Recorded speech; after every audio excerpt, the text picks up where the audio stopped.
제가 로마서 7장 우선 6절까지만 좀 우선 읽어보겠습니다. 로마서 7장 1절에서부터 6절까지. 형제자매 여러분, 나는 율법을 아는 사람들에게 말을 합니다. 율법은 사람이 살아있는 동안에만 그 사람을 지배한다는 것을 알지 못합니까?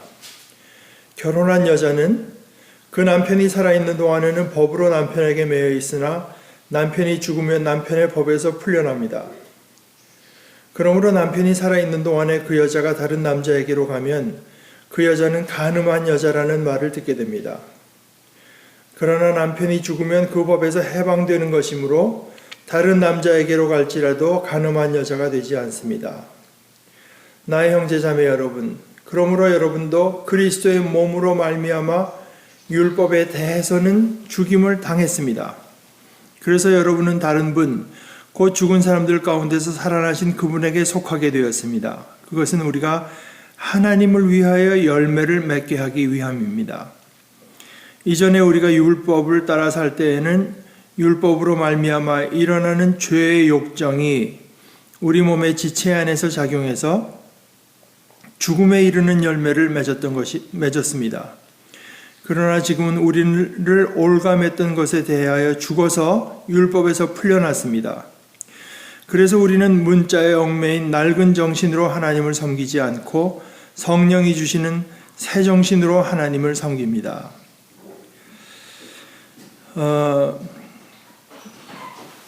지금 이제 이 율법이라고 하는 것은 사실 유대인들에게는 지금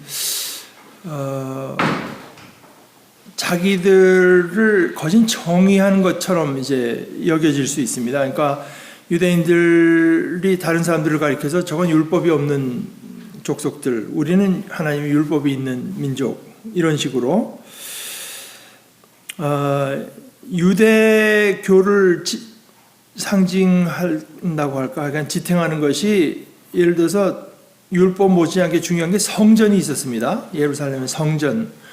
그러니까 사람들이 성전에서 제사 드리고 또 제사장으로부터는 하나님의 말씀도 듣고 또 자기들이 해결 못한 문제가 있을 때 가서 제사장이 이렇게 하라고 하는 하나의 지시사항도 듣고, 그러니까 성전이 이스라엘 신앙에서 굉장히 중요한, 거기서 하나님께서 우리를 만나주시는 데였으니까. 그런데 이 성전이 무너지잖아요.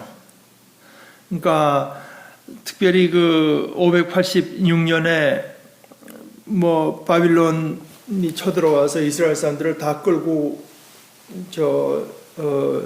자기 나라로 이제 데려갔을 때 그때 이제 그 성전을 다 부시고 성전에 있는 집기들을 다 가져와 성전이 황폐화되고 결국 성전이 이제 없어질 이기 때문에 성전이 없고, 첫째는, 둘째는 거기서부터 바빌론으로 끌려간 사람들에게는 당연히 거긴 또 성전에 갈 수도 없으니까 그때부터 이스라엘 사람들의 신앙의 중심을 차지하게 된 것은 하나님의 말씀, 율법, 이런 것들이었습니다. 성전은 없으니까 더 이상. 그러니까 그 사람들이 생각하건대 우리가 왜 이렇게 이런 참담한 일을 당하게 됐느냐, 포로로 다 끌려오고 이스라엘을 유다까지 다 망하고, 생각해 보니까 성전이 있었잖아요. 성전이 있는데도 우리는 멸망했다.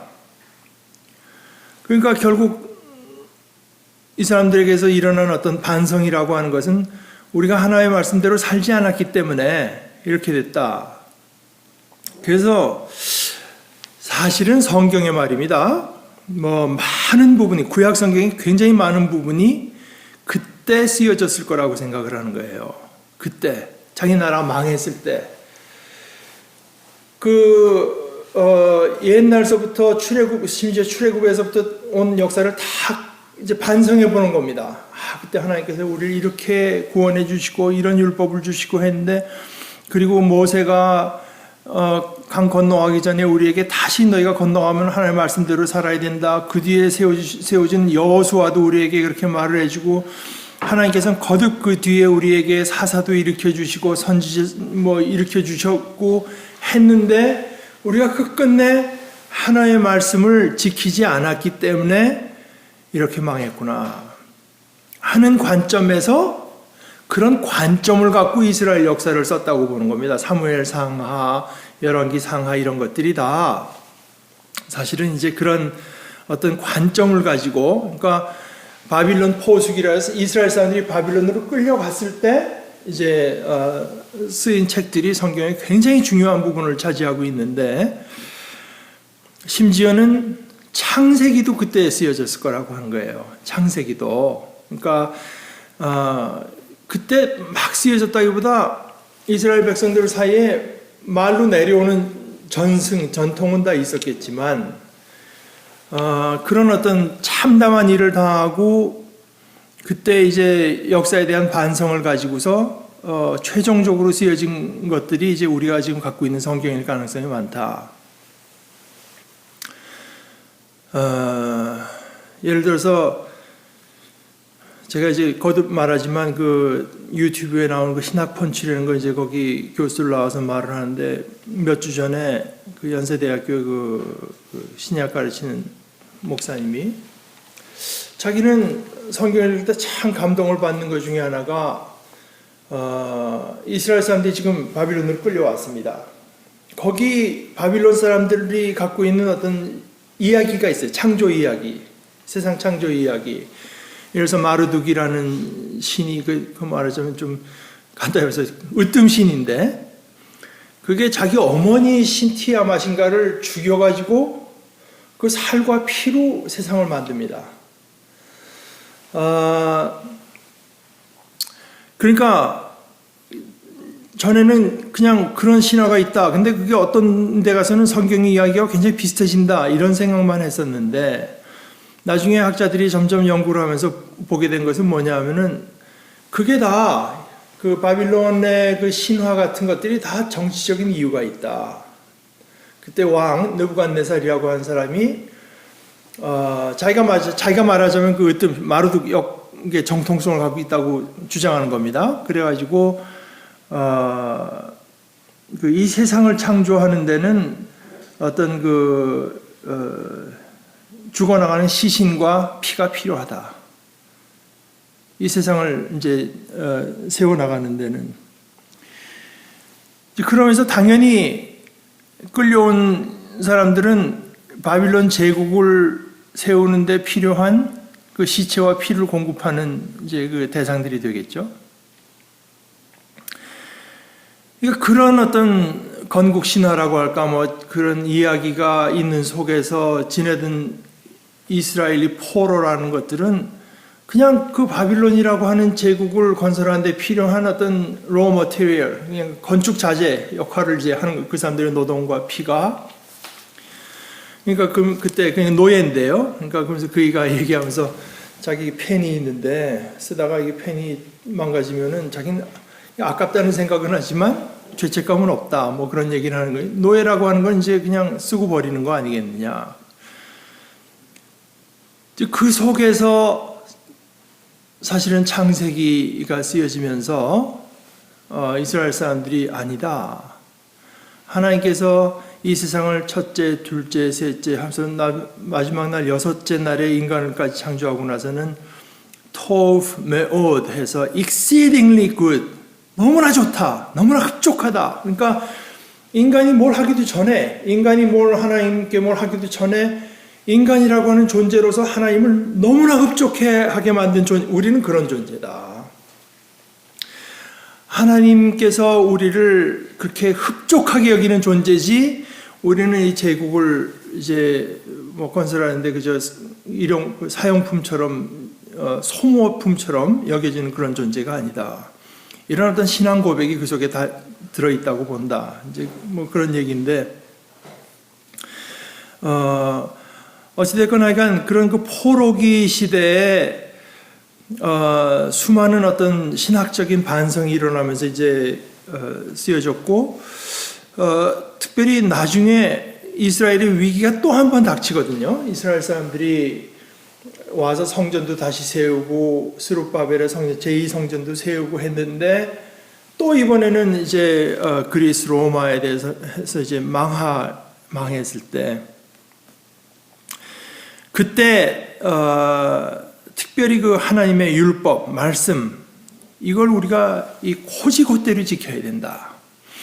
어떤 위기가 닥쳤을 때마다 이제 그런 운동이 일어나는 것 같아요. 그래서 말씀을 아주 깊이 연구하고 그대로 지키자고 해서 생겨난 그룹이 그게 바리새파입니다. 바리새파. 그러니까 우리들은 특별히 하나님의 의에 특별한 열심이 있는 사람들이다. 그러니까 바울도 그 중에 하나였죠. 바리새인 중에 하나였습니다. 그러니까 이스라엘 사람들에게 있어 이 율법이라고 하는 것이 얼마나, 그러니까 민족이 망했을 때도 결국 율법, 하나님의 말씀 이걸 지켜야 된다고 했는데 바울 사도가 지금 말하는 거는 율법이 끝장났다는 거거든요. 그러니까 이게 우리는 크리스찬으로 어려서부터 그런 얘기를 듣고 자랐으니까 우리한테는 별 충격이 없을지 모르지만 그 당시 유대인들에게 율법을 안 지켜도 된다 이런 말은 뭐 얼마나 충격적인 얘기였을지 이제 가히 짐작할 수가 있습니다. 그러니까 이제 바울 사도가 자꾸 이제 율법에 대해서 말을 하는 거예요. 율법이라고 하는 것은 하나의 그 비유를 들어서 부부가 서로 살았을 때 어떤 의무가 있는 거지, 한쪽이 죽었으면 이제는 나는 남편이 죽었으면 나는 더 이상 그 사람의 아내로서 얽매일 필요가 없고 자유로워진 것이다 하는 것을 이제 비유로 들어서 더 이상 율법의 율법의 요구에 얽매일 필요가 없다고 하는 것을 말을 하면서 우리는 예수 그리스도의 죽음 때문에 해방된 사람들이다. 그런데 이제 비유가 조금 꼭 들어맞지는 않죠. 이제 남편이 죽어서 아내가 해방되는 건데 이쪽이 죽어서 말하자면 이쪽이 죽어서 율법 아직 살아 있는데 율법에 대해서 죽어서 더 이상 이제 그 의무가 없다. 어찌됐건 하여간 여러분도 그리스도의 몸으로 말미암아 율법에 대해서는 죽임을 당했습니다. 그래서 여러분은 다른 분, 곧 죽은 사람들 가운데서 살아나신 그분에게 속하게 되어서 그거는 우리가 하나님을 위해서 열매를 맺게 하기 위한 것입니다. 그러면서도 또 율법의 아주 그 취약점을 이제 5절 6절에서 말을 하는데 이게 아마 율법에 대해서 가장 그 네거티브한 말일지 모르겠습니다. 이전에 우리가 육신을 따라 살 때는 율법으로 말미암아 일어나는 죄의 욕정. 그러니까 율법이 우리 몸에 죄의 욕정을 불러일으킨다. 이거는 사실 참 옛날 그리스도를 만나기 전에 바울 사도 같으면 도저히 할 수 없는 얘기죠. 율법에 대해서 그런 어떤 부정적인 말을 한다고 하는 것이 율법은 너무나 높은 것이라서 우리가 그것을 다 지킬 수 없다고만 해도 뭐라고 할 판인데 율법이 우리 몸에 죄의 욕정을 일으킨다. 율법으로 말미암아 일어나는 죄의 욕정이 우리 몸의 지체 안에서 작용해서 죽음에 이르는 열매를 맺었습니다. 어떤 식으로 하니까 율법을 대했을 때 그것이 우리에게 죽음에 이르는 열매를 맺게 한다. 근데 이것은 사실은 제가 거듭 로마서에서 발견하는, 로마서를 시작할 때 어떻게 했습니까? 모든 사람들이 다 죄 가운데 있다고 하는 걸 말을 했잖아요. 심지어 유대인도 죄 가운데 있다. 모든 사람이 죄 가운데 있다고 하는 걸 그걸로 시작했거든요. 그것처럼 하나님의 은혜, 하나님께서 우리에게 주시는 생명이라고 하는 것은 죄라고 하는 데 대한 철저한 이해가 없으면 도저히 받아들일 수가 없습니다. 그러니까 내가 엊그제 이제 그 레슬리 뉴비긴이라고 한 사람이 쓴 그 다원주의 사회 속에서의 복음 그 다시 한번 읽고 있는데 거기서 그 사람이 그 옛날의 신학자 중에 안셀름이라는 아주 유명한 신학자 중세에 있었습니다. 그 사람의 말을 하나 인용을 해요. 그러니까 저도 이제 거기 전적으로 동의합니다. 그러니까 이 어떤 다원주의 사회, 너는 마르크시즘 믿고 그 어떤 신념을 갖고 살아가고, 너는 불교, 너는 다 그저 서로 존중하면서 인정하면서 살아야 되고, 각자 또 어떤 하나님의 역사가 일어나는 다른 다양한 방식으로 산 거니까 각자 구원받을 수 있다. 그런 상황에 대해서 말을 하면서 자기는 안셀름의 말을 한번 상기시키고 싶다. 안셀름의 말은 뭐냐면, 형제여, 당신의 글에는 죄에 대한 이해가 없습니다. 죄라고 하는 것. 그러니까 이것은 바울 사도의 글에서 가장 단적으로 나타나는데, 바울 사도의 생각은 이렇습니다. 율법이 이 세상에 인류가 가져본 것 중에서 가장 선한 것이라고 하는데, 바울 사도는 전혀 이의가 없어요. 다른 생각이 없어요. 하나님께서 주신 법이니까. 그러나 그 율법까지도 어떻게 할 수 없는 부분이 죄의 부분이다. 죄. 그래서 5절에 일전에 우리가 육신을 따라 살 때, 이것은 죄의 욕망을 따라 살 때에는 율법이라고 하는 것도 우리 몸에서, 우리에게서 선하게 살아야지, 선한 열매를 맺는 것보다 오히려 이미 죄에 사로잡혀 있기 때문에 율법의 조항을 보면서 율법에 의해서 죄의 욕정이 우리 속에서 우리 몸의 지체, 몸의 손발에게서 작용해서 죽음에 이르는 열매를 맺게 된다. 여러분들 흔히 보실 겁니다. 그러니까 누굴 이제 욕하기 위해서 하는 말이 아니라, 꼭 이 세상에 이렇게 보면 정치인들하고 무슨 정치인들만 나쁜 사람들이 아니고 언론인 다 좋은 일을 본래 하려던 사람 아니겠습니까? 정치라고 하는 건 여러 사람들에게 가장 편한 것을 이제 어떤 공동 분모를 만들어내자는 사람들. 그러나 하는 도중에 결국은 그 정치라고 하는 것이 얼마나 사람들을, 그 뜻은 본래 목적은 좋을지라고 할지라도, 좋다고 할지라도, 그 좋은 만치, 정치라고 하는 게 필요한 만치, 거기에 거기에 이제 인볼브 된 사람들을 얼마나 이상한 사람들로 만드는가. 언론도 마찬가지죠. 제 가르쳐주는 선생님 한 분은 그때부터 그분의 언론에 대한 정의는 팬든 깡패다. 그렇기만 한가? 사실은 보게 되면 예술가들이, 물론 사람들이 나빠서라기보다 예술을 추구하는 과정에서 이제 인간성이 이상하게 되는, 교만해질 수도 있고, 그렇게 되고, 심지어 진리를 추구한다는 대학의 교수들도 보게 되면은 자기가 아는 지식 때문에 오히려 더 교만해진다고 할까 하고, 또 자기가 아는 세계에 사로잡혔을 때 상대편은 틀렸다 하는 어떤 아집과 독선이 대학이라고 하는 것을 이제 좌지우지하는 이런 것들을 우리가 많이 보게 되는데, 그것은 대학에서 진리를 추구한 데는 그것이 잘못된 게 아니고, 예술이 어떤 우리 속에 진리를 구현하는 방식이라는 거기가 잘못된 것도 아니고, 그러나 예술이건 정치건 언론이건 진리건 그것이 우리 마음속에 있는 죄를 어떻게 할 수 없어. 죄라고 하는 것이 예술과 만나게 되면 진리를 구현하는 방식이라는 것도 굉장히 이상한 식으로 왜곡이 되게 되고, 정치도 왜곡이 되게 되고, 학문이라고 하는 것도 왜곡이 되게 될 수밖에 없다. 심지어 이제 바울 사도는 율법까지도 왜곡이 될 수밖에 없다.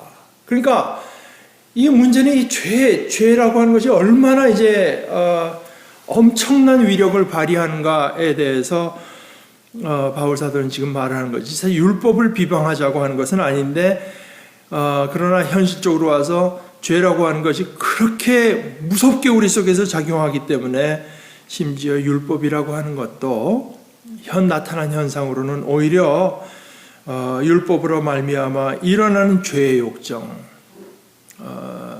예를 들어서 제가 지난주에도 말씀드린 건 그거지만, 또 하나는 심지어 내가 율법을 지켰을 때도, 나는 부모를 공경하라고 했으니까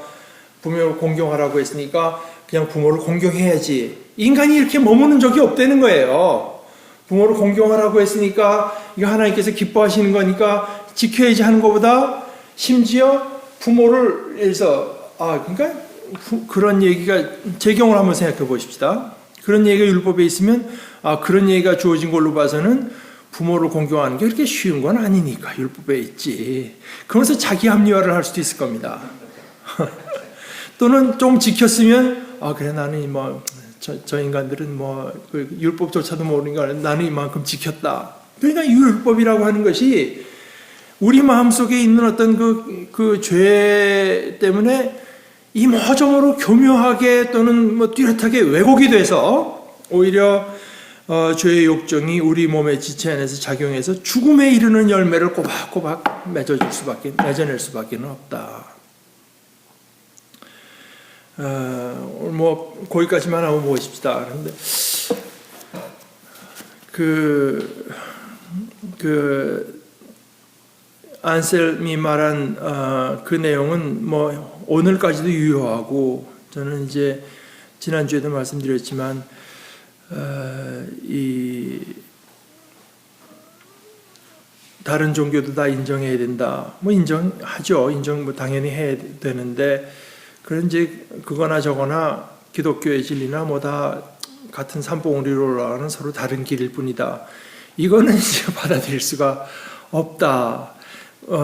가장 근본적인 의미에서 이것 때문에 그렇거든요. 그러니까 인간에 대해서 어떤 이 부정적인 기독교는 결국 부정적인 건데요. 인간이 스스로는